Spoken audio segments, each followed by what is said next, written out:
পশ্চিম বর্ধমানের বার্নপুরে এক যুগের অবসান। বহু বছর ধরে বন্ধ পড়ে থাকা ঐতিহ্যবাহী বার্নপুর সিনেমা হল আজ ভেঙে ফেলল ইস্কো কর্তৃপক্ষ।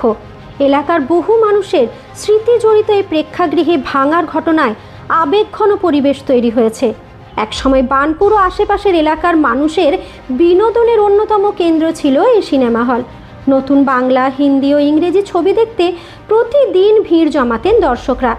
কিন্তু মাল্টিপ্লেক্স সংস্কৃতি, দর্শক কমে যাওয়া এবং দীর্ঘদিন রক্ষণাবেক্ষণের অভাবে হলটি বছরের পর বছর বন্ধ পড়েছিল।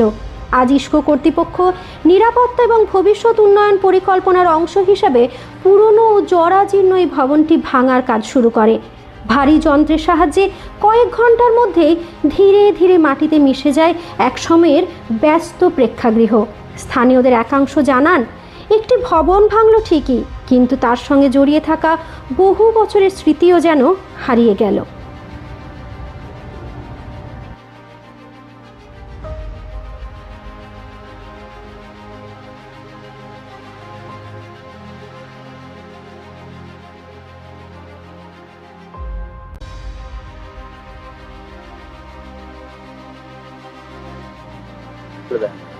এটা দেখুন, এটা তো আমাদের পুরো আসানসোলের মধ্যে সব থেকে পুরনো সিনেমা হল। আর এটা আমাদের আসানসোল বার্নপুরের জন্য একটা ঐতিহ্য ছিল, যেটা সেল আইসপির জন্য, সেল আইসপির থ্রুতে এটা ভাঙা হচ্ছে।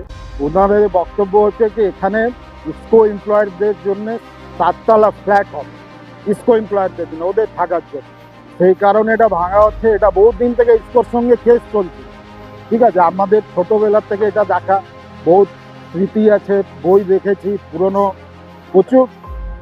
আর এটা কি করবেন আজকে, এটা কম করে 60 বছর তো হবে শুনেছি আমরা, 60 আরও বেশি হবে।